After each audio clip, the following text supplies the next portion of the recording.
L is for the way you look at me. O is for the only one I see. V is very, very extraordinary. E is even more than anyone that you adore. And love is all that I can give to you. Love is more than just a game. Just kidding.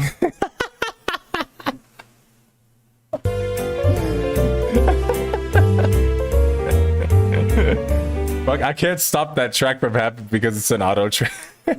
So whenever I do the transition, it has to play that. But anyway, we might as well sing the rest of the song. Love was made for me and you.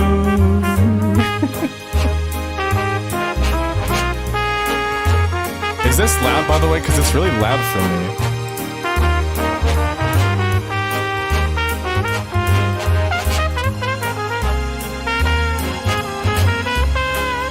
Dun, dun, dun, dun, dun, dun.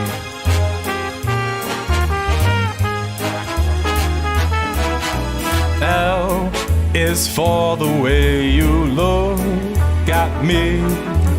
O is for the only one I see.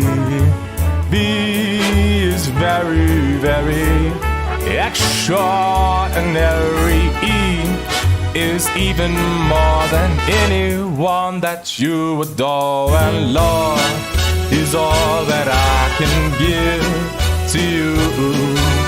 Love, it's more than just a game for two. Big is very, very... Wait, does he repeat that part? I forgot if he reports that. No, I think he goes, love is made for you and me. Mavi. I'm trying to find this image to advertise the stream.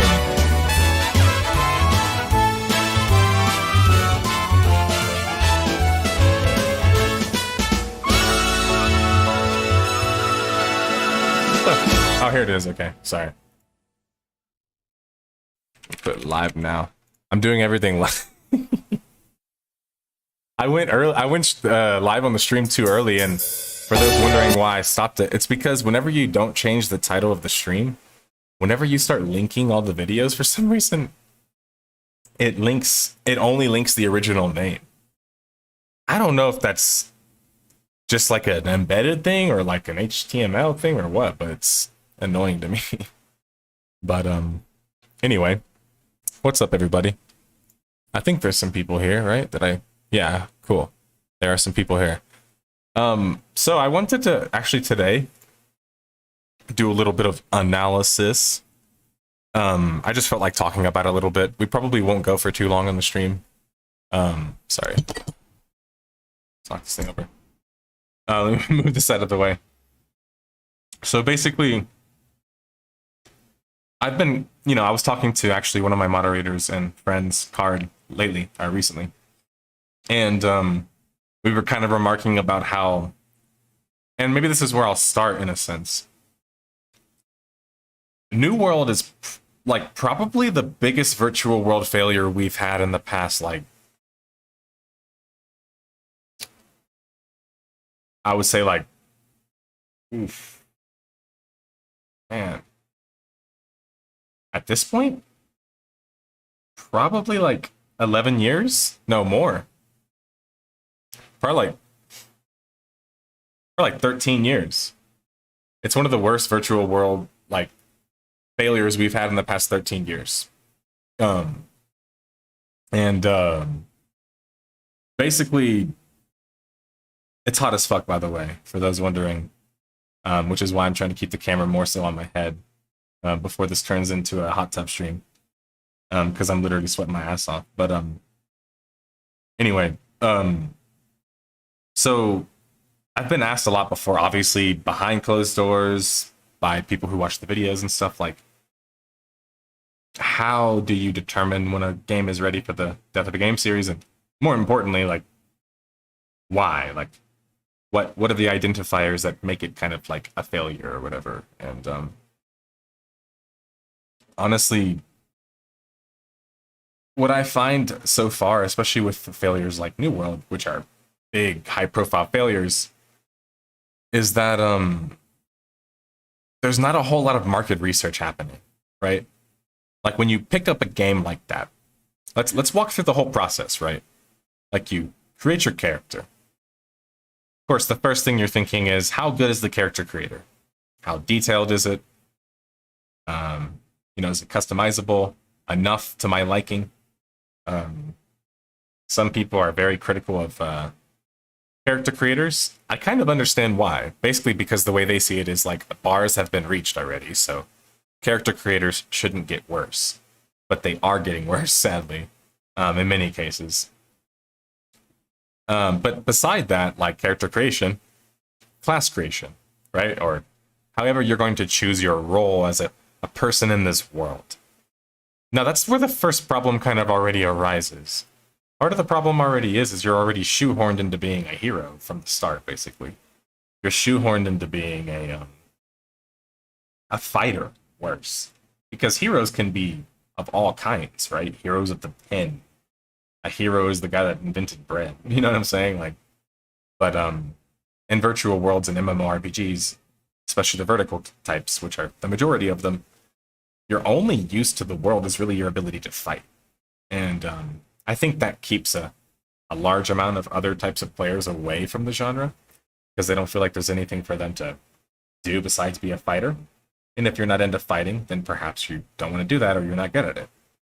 The other problem is that it affects your identity whenever you first create your character.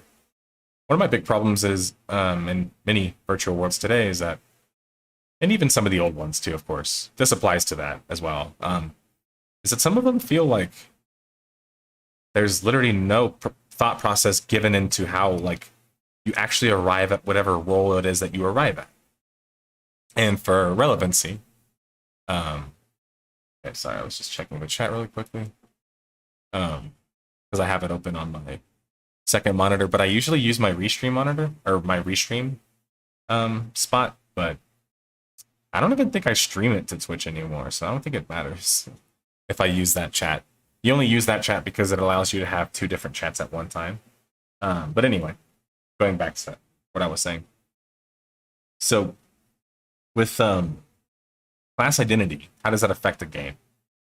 Now, we can have the debate about like what system's the best. I don't think that's what I'm trying to argue. I think what I'm arguing is actually like, it seems like the best system or the only system became the worst system and one of the laziest. And a good example of this is like MMO comes out, or MMORPG comes out. You're given like 5 or 6 classes, right? And of those 5 or 6 classes, they largely play different. I would say largely. But at their core, like, they're kind of like still the same, and that most of them will do DPS, for example. Or you have the guy that does the healing. Now, tanking is taken more seriously in some virtual worlds, for sure. I'm not gonna like dismiss that. But a lot of the time, tanking is just like DPS, but harder to kill. You know what I mean? And so, the issue starts right from the beginning. It's like, if there's no connection to your character and how you create them, you're not going to really feel that connected to the world. Think about it. If you were just born at age 10, but you had no identity prior, you would not know, you would have no identity. You know what I'm saying? Like, you would not know who you were, essentially. Now, take that in. They're essentially forcing a player or a person like us to kind of fill in all of those blanks, but it's just hard to do that when you're so disconnected. And I'll give you a great example. People oftentimes wonder why and how is RuneScape still so successful? And the simple answer is it focuses on the fundamentals and it does them really well. Now, an example of those fundamentals is like it has an early game experience that's very, very seamless. Like trial, little starter, island. I think they call it Starter Island, right? Starter Island. You learn everything on this island. You can leave pretty much whenever you want. And essentially gives you like a feeling of being in the world already while you're still learning how the game works. What's up, Raphael? Also, Eleanor. Or if you're no, you're not Brazilian, are you? Because if you are, then it's Rafael, right? But anyway, and so going into like the connection between creating your character and then choosing your character's identity, which is usually your class to start with, right?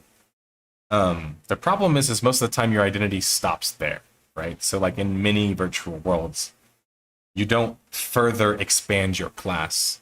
Maybe like you get new abilities, but not story-wise. Now, people are going to point to some exceptions in chat, and that's because they're good exceptions. Like, for example, Final Fantasy XIV has class quests. For example, WoW, originally in WoW Classic, had class quests. So there are examples of like some games coming up with like ways to kind of make sure you're almost always being connected to the source of how you created your character. That's cool. Welcome. No, ironically, the other Ragnarok Online is one guest. The other one is martial arts. I've just spent a lot of time around Brazilians, and they're just very welcoming people. And I watch a lot of fighting and martial arts, so you know, Spanish speaker, so I know the difference between like ra and ha, but it can get a little bit tricky sometimes. For example, there's a guy in the UFC. His name is Pereira, but since people want to pronounce his name like a Hispanic name, which I kind of understand, like they constantly call him Pereira. And it just sounds funny. Or obviously the very like, you know, blase, ignoring any cultural like influence version, which is Pereira. No, Pereira. I think that's what they say. Pereira, which is like me with my southern accent. Pereira. But anyway, pronunciation and cultures and all that stuff, traveling, history, as many people know, is very interesting to me. But going back to kind of like the break of your identity with your character. So class quests, things like that can always help you get connected back to your character. But the other thing that keeps you disconnected from your character, ironically, is not having a class identity.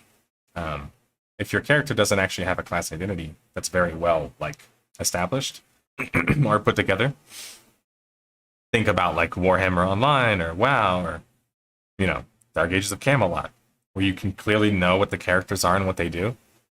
Then you're going to run into like having issues of your identity. You don't know how you're supposed to look. You don't know how you're supposed to act.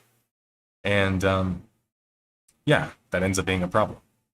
And worse, this is a bit of an extension point that's more so like because like virtual worlds haven't evolved as much as they should have in a sense, is that like the other problem is like the survival genre happened. And I talk about that a lot. Why do I talk about the survival genre? The reason I talk about I appreciate the $5 USD. Rafael. Been a while, or been watching for a while, love your videos. Pereira is hard to pronounce. Yeah, no, it is. Like, and I'm just remarking about how it also seems like people stop caring about how they pronounce it, but then simultaneously will get offended if somebody pronounces something they like or dislike. That's just always something I've noticed about people, especially being, you know, bilingual and growing up with ESL people. English second language, sorry. I almost said segundo. But anyway, so now there are some debates about like which class systems are going to be better, and what I mean by that is like one size fits all is what I call Final Fantasy XIV system. I hate it. That being said, it works, and part of why it works is ironically the fact that it's not hardcore stuck into your role. So it like the fact that it works shouldn't anger you or me or anybody else. The fact that it exists is good because it's variety, and there needs to be different types of approaches.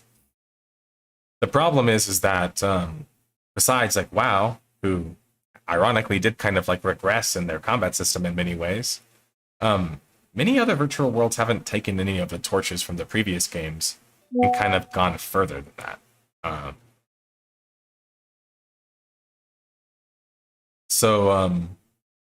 Sorry, I just got a message from my editor. The next video we're working on, Star Wars Hunters, is being edited right now, so I have to review it. But anyway,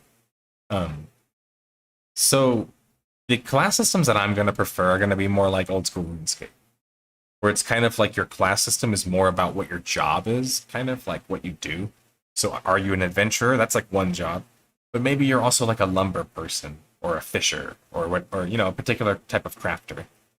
Now I know ultimately you can do everything in RuneScape, but as many of you know, most people don't have like what do you call them whenever it's like one character that does everything? There's a word for that in RuneScape lore. I don't know, but I don't think it's actually very common. And I say that because I used to have a 99 myself, and people used to make fun of me. Like literally, I'm not even kidding. As a kid with a 99, people made fun of me, and I would always be like, "Why?" I guess because it showed that I was like a loser, and I spent way too much time, or something. You know what I'm saying? Like I don't know why being a 99er is considered being a loser, but the skills I think I've also expanded since then. It's it's just funny how that works. Can someone in chat explain that to me that knows RuneScape lore? Because yeah, I don't know. All right, going back to kind of like New World. So we looked at character creation, and when you're thrust into the world of New World, they put you in this parallel universe where you're kind of like a ghost or a thrall or something. And the problem with that is that you're already disconnected from the world. The world was originally described and sold as like a new world. Kind of think like Spanish conquistadors coming to fucking where I'm at now, fucking Mexico, but doing it in another realm of like magic and, shit. Like obviously it was controversial because of the colonization aspects, as you can imagine.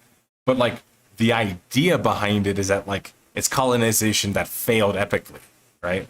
And that ended up becoming kind of like what the initial pitch of New World was.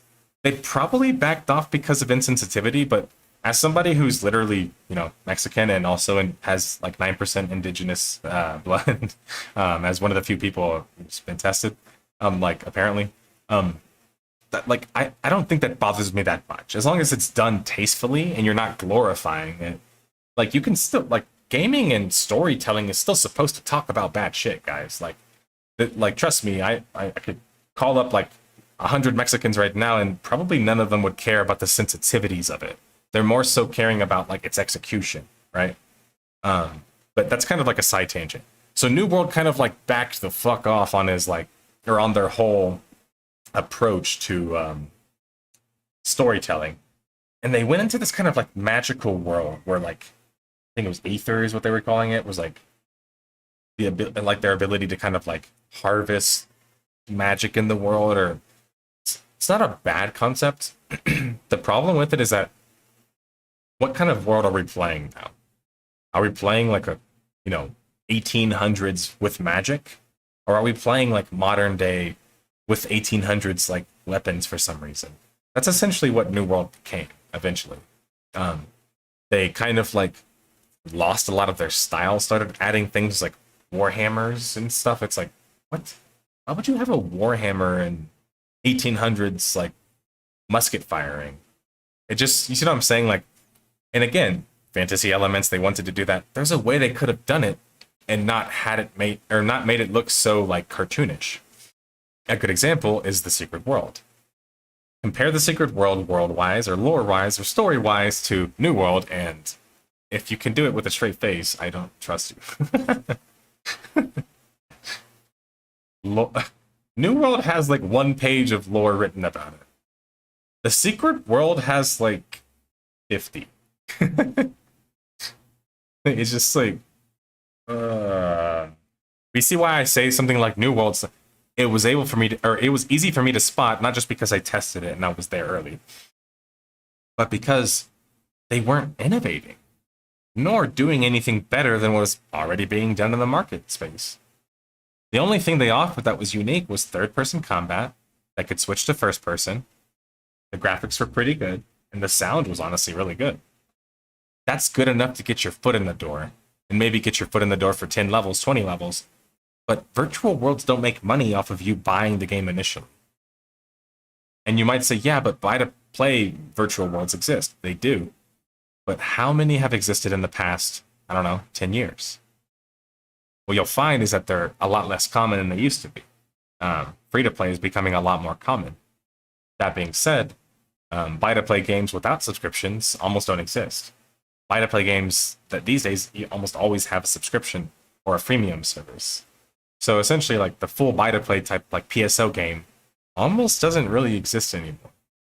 So that means that like that's not to say that like it couldn't exist, but it's to say that like most of the market has shifted towards either doing subscriptions, which is not very common anymore either, or doing free-to-play. When you do that, it changes the way that the game has to be played and has to be made. The reason why New World learned the hard way that doing buy-to-play doesn't work if your game's not actually like playable after the point of time, even if it's buy-to-play, is that a buy-to-play virtual world still needs an audience to survive. It still needs thousands of players to function. It also still needs its systems to function properly so that they don't break within the first month. Not only did the game's systems break within 1 month, most people that played the game didn't even last a couple of months. And then they relaunched the game, New World specifically, into like consoles and stuff, has this massive drop, or has this massive jump, then drops again. So it's just like, it's not magic how people are able to figure out, like me, because I'm not the only one, why New World wasn't going to succeed. It's because it costs so much money and what to show for it. Next time you're buying a game or you're hyping a game, I just like, maybe this is my position for you guys. Like I'm the detective on your shoulder. Just ask yourself, what value is it offering? Like what's the catch, you know? What's the hook? That's not to say that you have to like the same things I do or see the same hooks as the way I do. But that's to say that like if you can't think of any hooks of something, it's probably not a lot like making you play the game. And graphics can hook you, but most people aren't, especially with virtual worlds, won't stick around just for graphics alone. Honestly, a good idea, I think, would be to make it so your class can learn skills from other classes that are similar to yours, like a wizard can learn magic. Yeah, like, I like stuff like that's all my inner. Even Asheron's Call, if you guys recall, unintended. Asheron's Call had, like, a magic system that required you to find runes and, like, unlock them. I think systems like that would be awesome. Obviously, you can't do them in the same way because those systems are just easily figure outable. But there should be some discovery, and I think that that's such a big part of like the love and beauty of early virtual worlds and virtual worlds in general is lacking because the games have been made so copy paste easy and replaced with difficulty modes instead. But as I always talk about, difficulty modes don't make you better at the game. They don't. They just don't.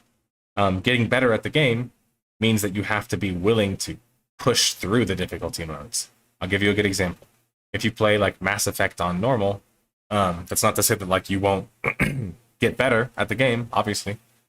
But if you try to go play on hardcore, it functions very differently. As somebody who's beaten it on hardcore and tried on insane and was like, yeah, I'm good, because it was too cheesy, in my opinion. Games like that, you're not going to be prepared. I'll give you a great example. I beat Baldur's Gate on Tactician. If you have no experience with D&D or playing any like CRPG on hard, don't play Tactician. You're gonna get smoked.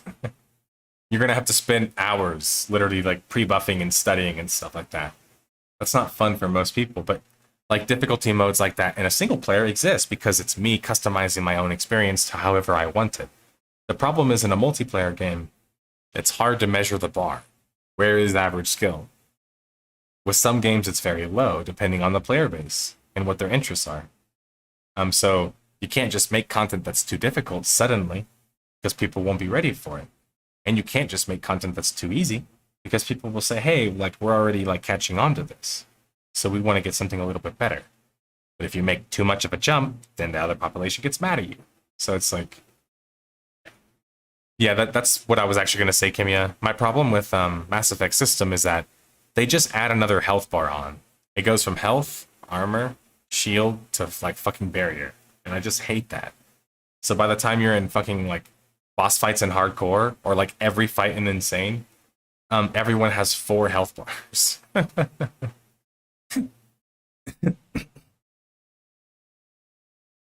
Nice, Luke. Jack Harlow was behind Nerd Slayer Studios over time. I've been poning people in video games longer than Jack Harlow. Jack Harlow has been making music. To be fair, you could tell I don't listen to him. I'm just not a fan of rap that sounds a little bit too pretty to me. I'm not saying you have to not like it. It's just not for me.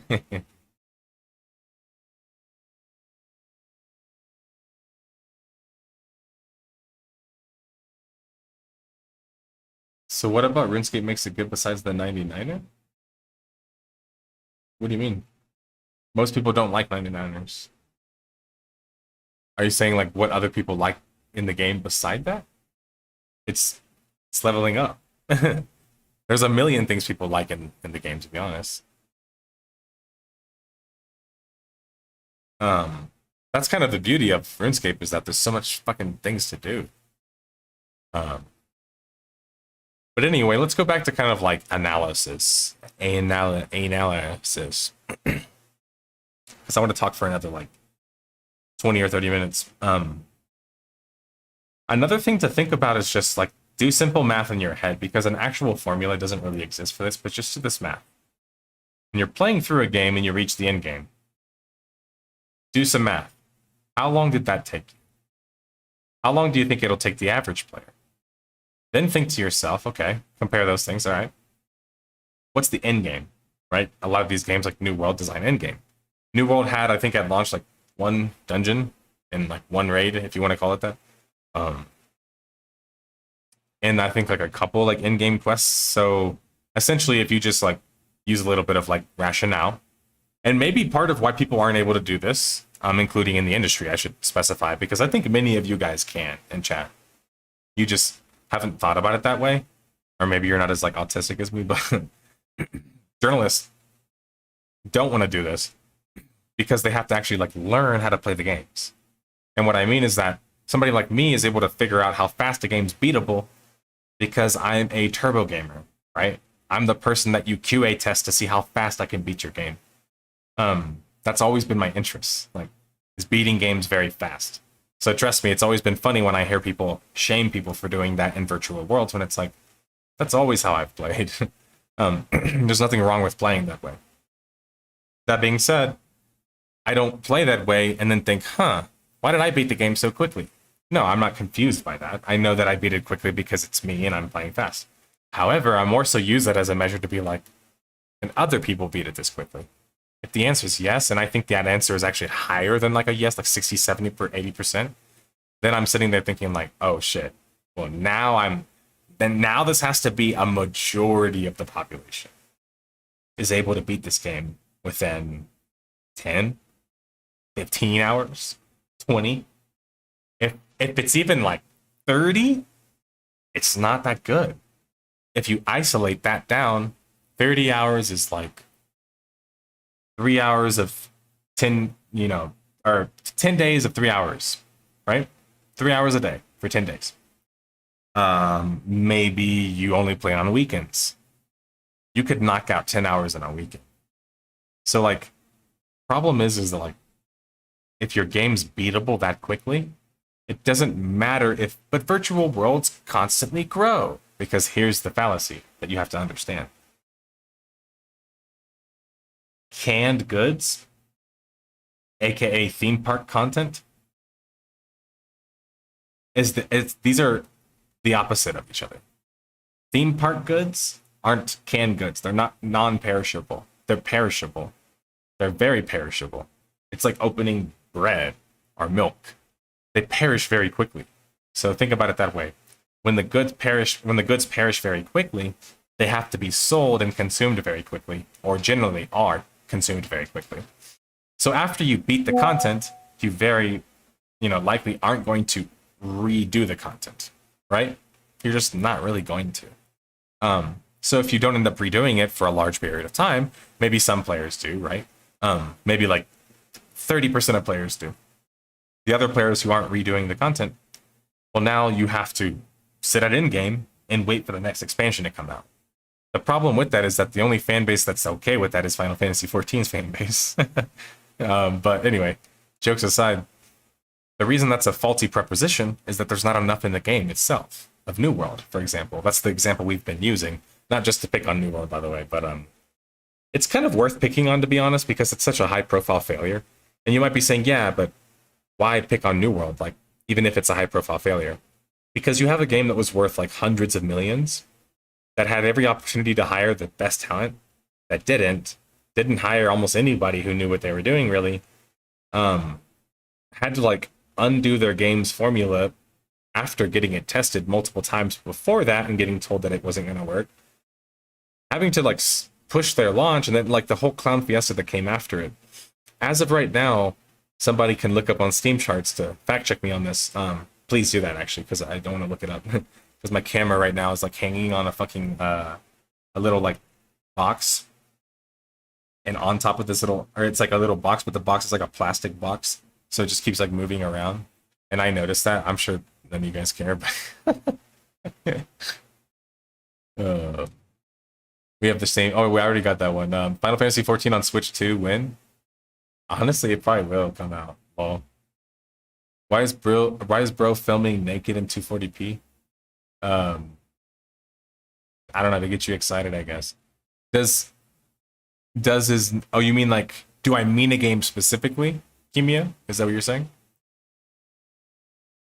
I know that I'm a Stop and Smell the Roses gamer. I always played a very slow play single player MMO. So the thing with that, Luke P, is that I can be interpreted that way, but it depends on the kind of game. So for example, in WoW Classic, and WoW in general, for people that know me, I glaze WoW a lot, but I also am one of its biggest haters. And I think that's part of being a good critic, is that you have to be able to see the good and bad in things. But with WoW, my issue has always been, like, if you take the time to smell the roses in that game, what roses are you smelling? A whole lot of the zones are barren and empty, and there's nothing to do on pretty much the majority of them, besides just level and get to the next zone. So in a sense, like, did nostalgia make us think that, like, WoW zones were a lot more immersive than they were? Probably, to an extent. For me, it's more so that, like, I think when I talk about stopping and smelling the roses, your game has to allow for that. Like, your game has to have mini games, has to have side activities, has to have other things that people can do besides just fight and do the story. Because if not, they're just playing the game at that point, right? Or grinding, right?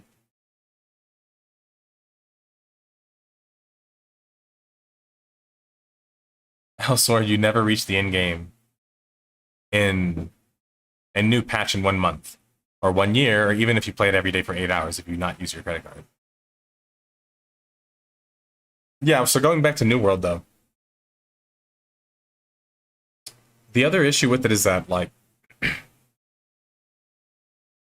putting all this expectation on your produced content at the last second because they changed their game design was not just bad and not, like, gonna happen, it's utterly delusional. Like, any expert in the industry would have told you that. And I think that that's what makes Amazon Game Studios' failure so, like, pathetic to me. It needs to be talked about, even, you know, in random moments like now. Is that that's, like, the quote-unquote best of your industry trying to do us right as customers, having no fucking idea what they're doing and messing up, like, royally. And then not even taking accountability for it. I mean, the leader of AGS took credit for New World, saying, "Oh, New World was successful," never talking about the game again. Yeah, it's just like, that was, like, our big, expensive, like, high-profile chance, and it was not very good. Now, why did I bring up New World in the context of the creation aspects of it? Because the game was actually originally more like a survival game. I think New World was trying to almost recollect those, like, forgotten and lost survival players to the MMORPG and virtual world genres, because they wanted to bring them back. You know what I'm saying? Like, that genre split off. The survival genre is a split off from the virtual world genre. This is Raf Koster's words, not even just mine, so you don't even have to just believe me. One of the pioneers of the industry. And part of that is because it took vertical slices of parts that people liked a lot and focused on them. Now, part of that is like a lot of survival games have good combat, or at least pretty interactive combat compared to virtual worlds. You know what I mean?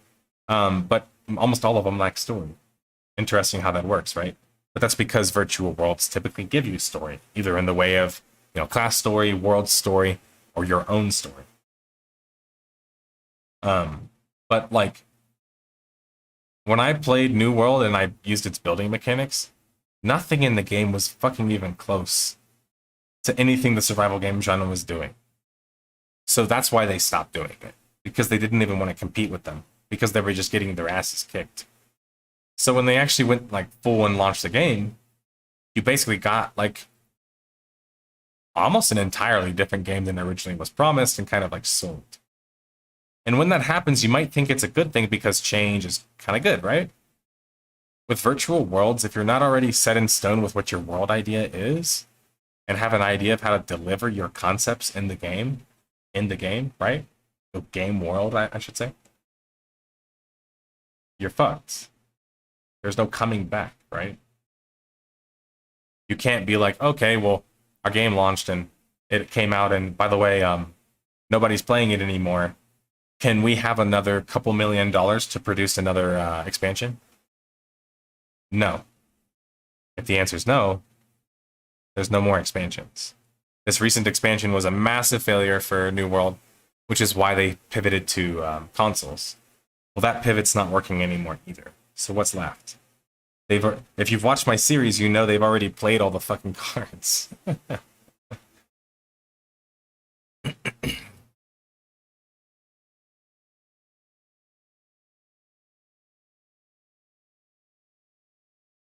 Do you think the big problem could be that New World was rushed because of money?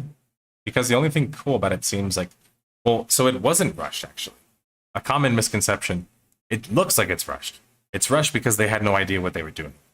More so, it was rushed because the engine took the majority of the time of development. So if you want to argue that it was rushed because they took too much time on the engine, you're right. But it wasn't rushed in the sense that, like, they actually spent a lot of time on the engine to try to get it ready for the game. But they had a lot of issues. I've heard that they've spent the majority of the time in development on the engine. That being said, if your goal is to make moves in the virtual world space and you think you're going to do it without taking a lot of time and money while also trying to be a big player, it's just delusional. The only other way, yes, they did. The only other way you can compete with players like that is if you're an indie company who doesn't need big expectations, right?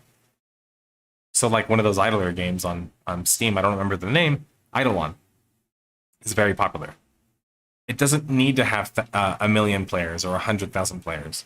It just needs a couple thousand, and it does. It has like, I think it has like 10,000 or something plus. So then if you do that, boom, that's plenty of success for them because their company knows how to scale, hopefully, and knows what they're trying to kind of reach for. But, sorry, but when the big corporate companies are trying to make virtual worlds, they are expecting big returns on their investment. When I spoke to people behind New World, they told me that they expected New World to be like a top stream game. They never even told me why or how. Like, that never, you see what I'm saying? That seems like the most important thing is first is how.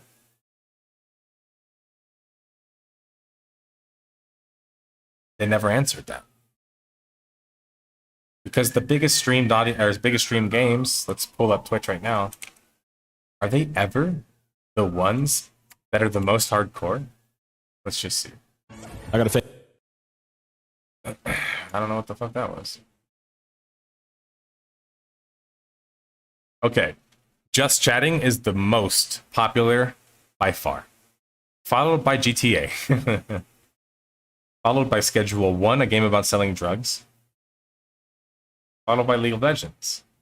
Followed by Fortnite, Counter-Strike, Dead by Daylight. Teamfight Tactics, Valorant, Dota 2. These are all games that can be playable, besides maybe Dead by Daylight and Counter-Strike, arguably, by pretty much everybody, right? Like, these are fairly accessible games. You look at WoW, which is one of the big titans of the virtual world space, and it's 1, 2, 3, 4, 5, 6, 7, 8, 9, 10, 11, 12. It's not even top 10. So that's how delusional they were. They were saying, we're going to beat WoW, its ranking, just cuz. And it's just like, no, you weren't. You weren't just going to beat WoW. Like, and having that expectation showed that level of kind of like delusion. But I guess the sad thing is like, I'll just be honest, like, anyone that's not a big corporation making a virtual world is making very small slices of that virtual world. Even if they're going to progressively grow it, like EVE Online did, they're still building small slices.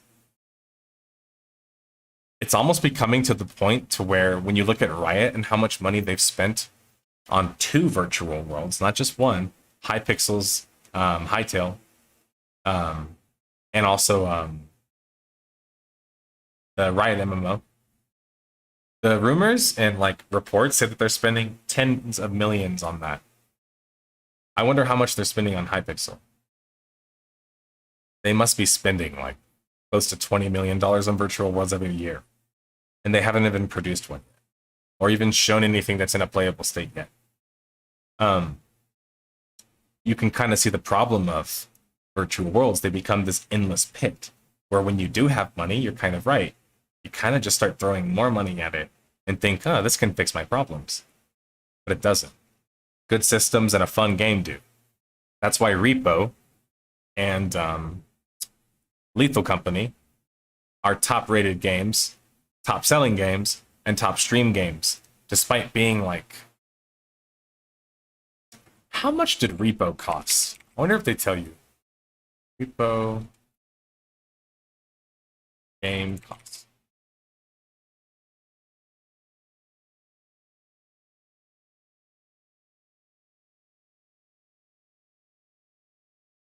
So I can't find any data about it, but I do know this. Repo is made by like 1 or 2 devs.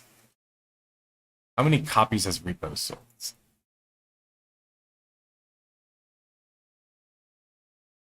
Oh my god. No way. Yesterday they had a peak concurrent playership of 182,000.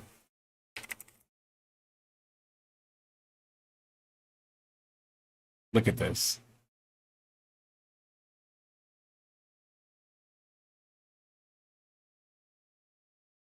What the fuck?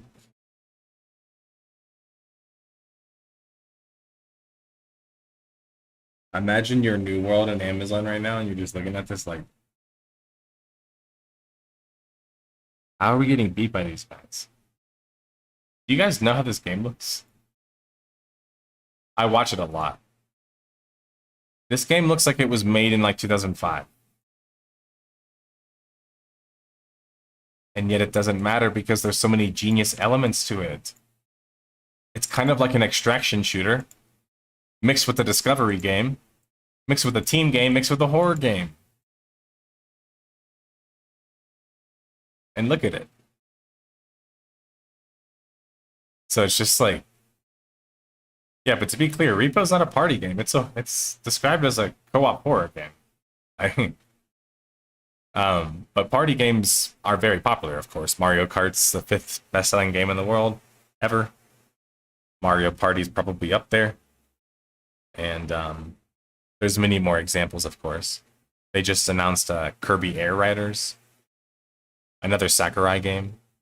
But like my point in showing Repo is that here's a 1-person developer, 2-person developer making a game that you want to know what, you know, the world's doing.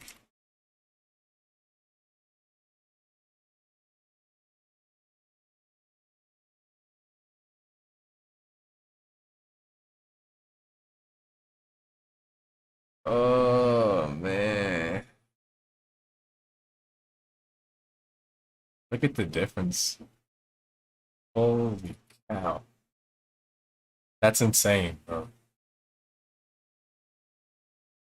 7 times the population actively is insane. Like, imagine how much these players could affect the virtual world. A lot. A lot. But yeah, that's where we're at. Where virtual worlds that are made by big major developers are getting beaten by co-op horror games.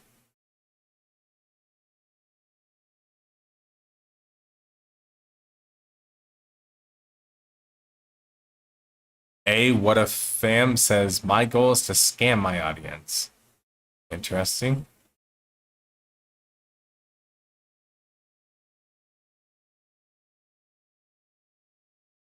You're not hardcore. There's a lot of posts here that I'm definitely missing. You're not hardcore unless you you're not hardcore unless you play for 30 hours straight.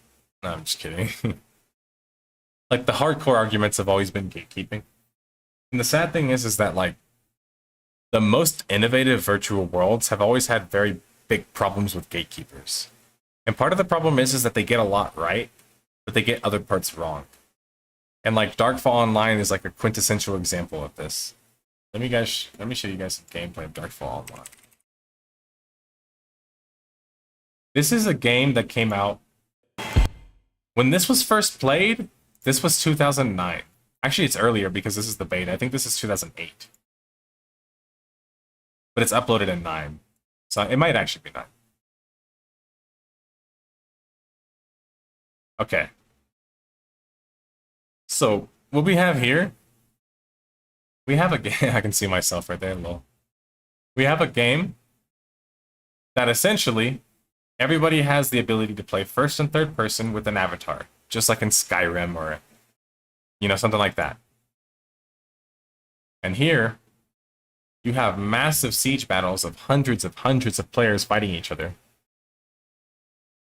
Fighting for control of land. With magic, weapons, you name it. And the majority of the magic and weapons in the game are projectiles. So it's essentially like Quake, or like a fucking third-person shooter. But it's also like an MMO. Now, there are so many freaking cool and awesome videos I can show you and examples of this. Like, here's this massive battle. Remember, this is 2009. The company that made this game was a tiny, tiny European company who didn't have any funding, who spaghetti coded this themselves. So when anyone tells you like, oh, but New World, it's because it's hard. No. That's not why they failed.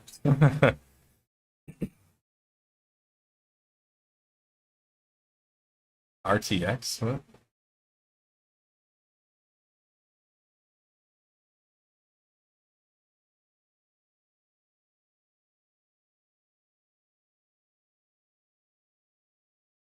But yeah, like check this out. And there's many more examples of this. Like new hardcore, what? They're still not out yet, fuckers.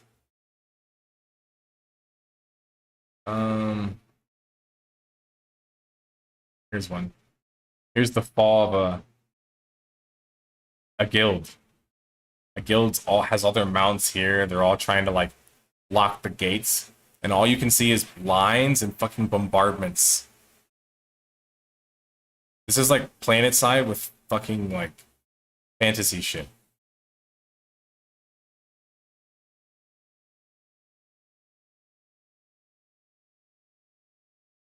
I mean, having quick travel definitely hurt the game for sure. But there's a lot more that was wrong about Darkfall. um, but that's what I wanted to say is like there's a lot. That's why there's like this weird divide where some players look at a virtual world like, oh my god, imagine what it's capable of, and other players just say like, I'm just happy to play this right now. Part of that divide comes from the fact that some players see games like this as just total failures because they couldn't see the value in it either, or they weren't there for it, or they just don't even know the game exists, right? And in other cases, the problem is that when you don't know what barriers have been broken before and expectations kind of have been reached, Not only are you easy to manipulate, ironically, because you're less likely to know what you're getting sold, which is why virtual worlds kept selling us as being massive for such a long time before people were like, you guys aren't virtual, or you guys aren't massive. Now you see that all the time. The player base constantly pushes back against that. What's up, Vero? But yeah, there's so many more examples. Like, even Galaxies is a great example. It had so many like innovative systems, but ironically, even though it's Star Wars, it didn't even have the biggest budget. So imagine if Star Wars Galaxies had like New World's budget. See what I'm saying? Whoa. But anyway, I'll stop picking on New World. Um, One last thing about the whole analyzing thing, because I just wanted to give you guys a little bit of like how it works, you know, a quick little stream. Is when you're looking at the drops of population, while drops of population aren't necessarily inherently bad, meaning that some games will drop in population month by month, but still end up increasing over year users. With virtual worlds, it's more of a problem because they need more persistent players having persistence in the world. So if like PlanetSide doesn't have enough players, the game doesn't function, right? But if WoW Classic doesn't have enough players, it still functions largely. In modern WoW especially, right? So part of that streamlining is not just like, oops, we broke the game, we streamlined it. That's how sometimes people describe the industry. It's more they wanted to make it playable for players that, you know, wouldn't have otherwise played the game. It looks like I'm in a video from 2001. It's good. I'm glad.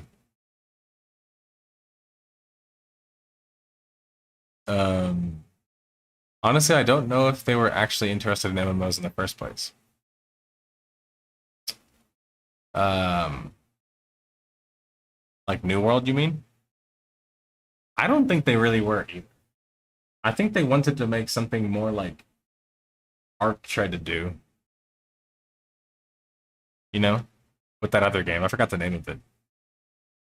That's what I think.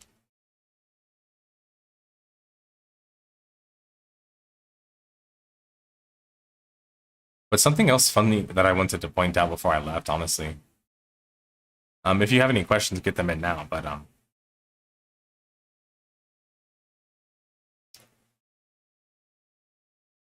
have you ever noticed like the way people always talk about the virtual world? It's always that like WoW is the winner. The West was the most successful because of WoW.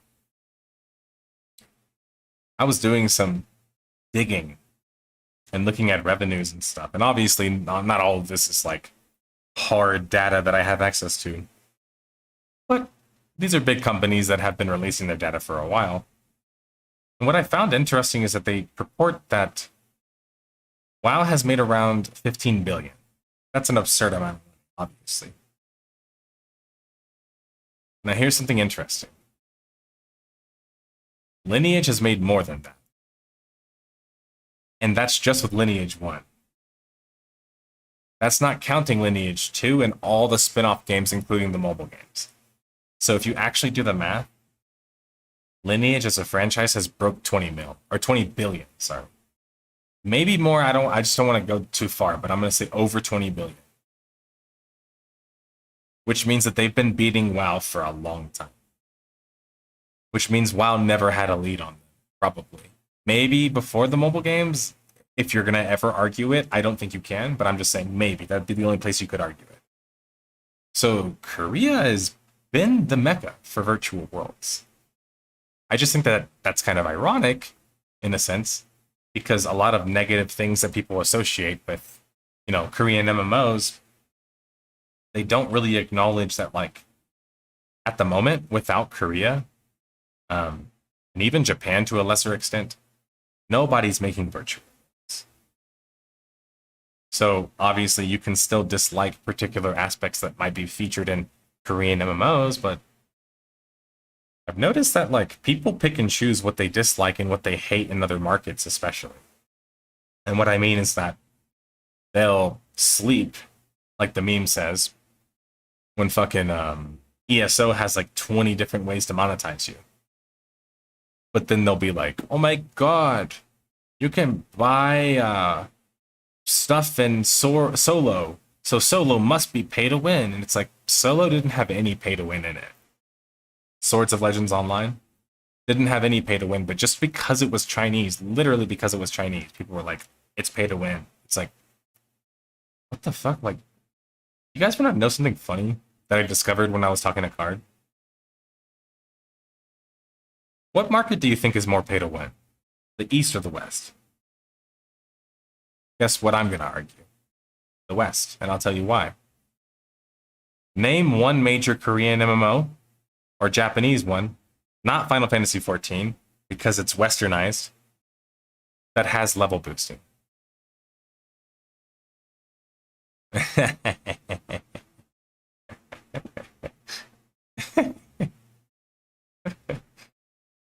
You guys ever think about that? Korea doesn't even have level boosting. They don't even like it as a concept. Like, maybe some games might have it, but it's extremely rare in Korea to have level boosting. Level boosting, inarguably, is the most pay-to-win thing you can do in a virtual world. Is buying an already made character. Like, it's just funny that, like, I laugh because people don't see the absurdity of that. The dichotomy. That it's only evil because you're a Westerner looking at the Eastern stuff saying, I don't like that. But then what about when the Western markets are doing? I mean, they learned it from Korea and took it to the next level. Virtual worlds need to be scalable with a player pop. Darkfall has it. Yeah, so Nar, this is actually something that I had been telling the Darkfall devs for, I'm not even kidding, like fucking 10 years plus. Stop using the full map. Like, I've even told, now I've told all the devs this, man. If you use the full, I'm a former project manager, former estimator in construction. I know how to map square feet, right? And building size. Do you know how big and active a world has to be the size of 64 kilometers squared? Which was the size of, like, Darkfall. Like, guess what? We did the math whenever we were running around the world, and we kind of determined it was multiple thousands of players. Active at all times. But guess what? Even that could give you places to hide and places to be away from people. And Nar can back me up on this. So then what was my solution when the game already kept trying to relaunch? I don't know why they never fucking listened, but I said, look, just pick an island and make that the game. And expand the other islands with new content over time as the game expands. But launching this giant world and expecting that everyone's going to be able to play it all equally, if you don't have enough players, it's just not feasible. But that's also another reason why Darkfall is a bit of a tragic tale too. If Darkfall's PvE experience was that much better and more fleshed out, we wouldn't complain about the player size as much, because there would be a lot more things to do in the game. But, you know.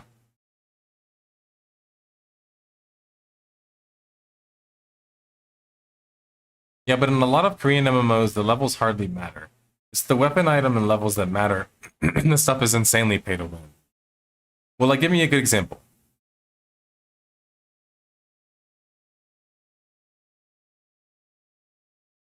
Dragon Nest and BNS even make the reboot version of it. People can so people can level again. Yeah, but in the case of BNS, the reason why they're doing that is that they blew a massive lead where people liked the original game. Same thing happened with Terra, where they basically like watered down their game so much that like nobody wanted to play it anymore. But yeah, like main point being is that like the idea of being skeptical of developers in particular regions because you don't like aspects of them, that's just normal. That's just like rational. For me, it becomes a little bit more than that, because it starts to be like, okay, well, is it like assuming these games are pay to win, or is it more so like making incorrect assumptions just because you don't have any experience.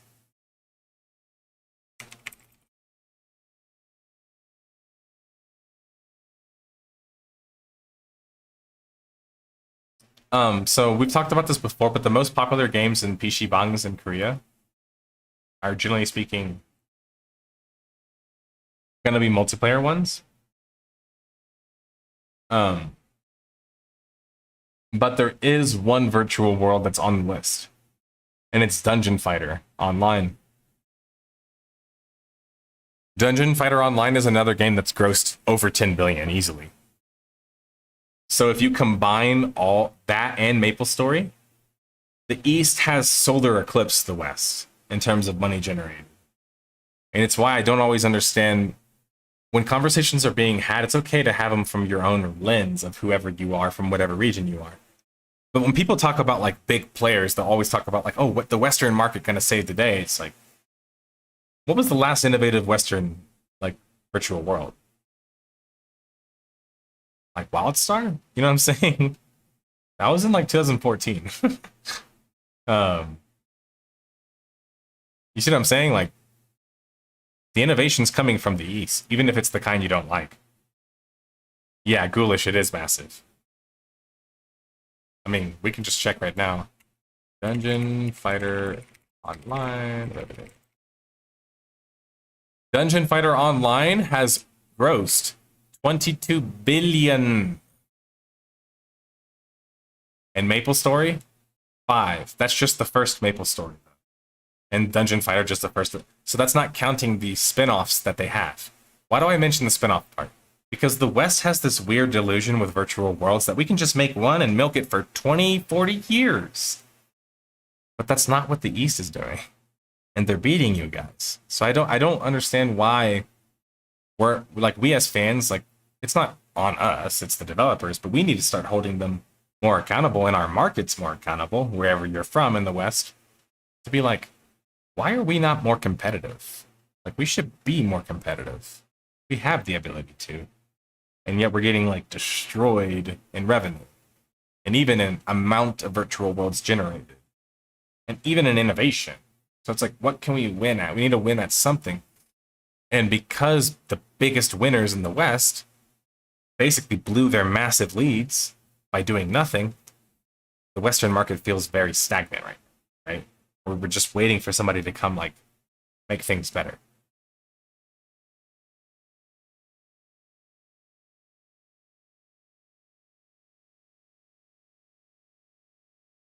Yeah, but that's different than what you said so far. Because most people that talk about buying OP items in Korean games are either talking about like super niche Korean games, or they're talking about reforging, which is technically buying an item, but it's not the same thing at all. It's taking a rare item and basically reforging it with the currency of the game. So the pay to win aspects are RNG and the fact that you have to pay for it. So in it, like, you know, I think Throne of Liberty has that as an example. Other games do too. Arcade had it, where you can just keep reforging the same gear. So it's like a game like BDO has it too. Those games are called pay to win because that whole concept of being able to just redo that system is pay to win. I'm not denying and wouldn't deny that. But here's the thing. Buying a character boost is pay to win as well. It's just that like people have been trained and basically tricked into not thinking it is. So they think that like, oh, if I just buy a character, I'm not actually buying power. So I can still mock microtransactions when it's just like, but that is a microtransaction. Buying a character boost is a microtransaction. It's also technically worse for the game in many ways. So yeah, as you guys know, I hate level boosting and I've hated it forever. But anyway, beside the point.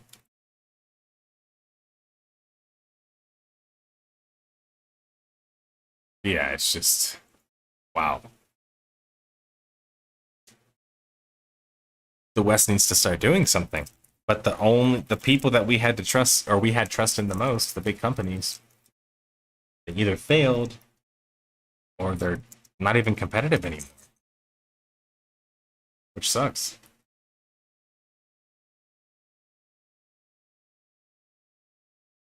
But all right, everybody. That was my little rant today. I just felt like I'm trying to do more editorials. Probably why I felt like streaming today, if I'm being honest, is I haven't been writing them just because I've been so focused on Death of a Game.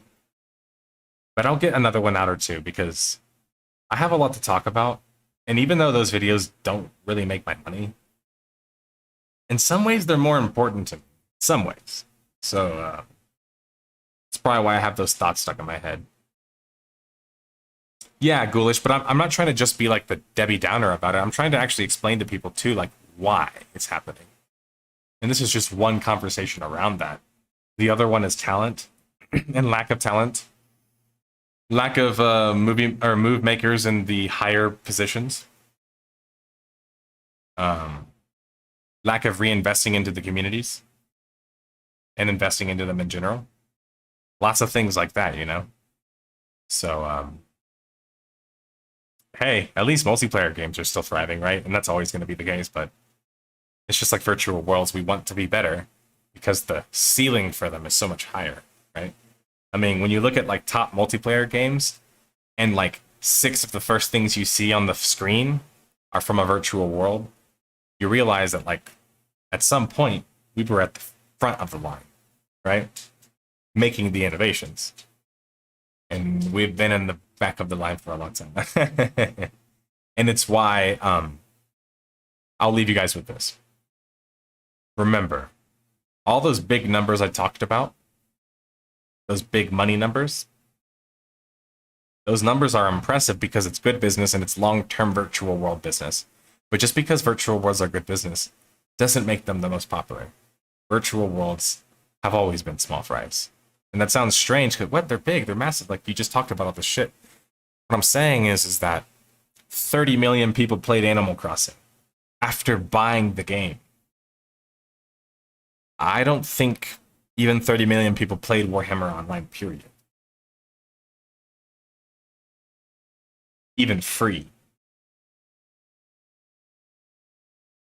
There's probably more Candy Crush players in a month than in Elder Scrolls Online's entire year population. You see what I'm saying? Like we can't fall victim to too much comparison.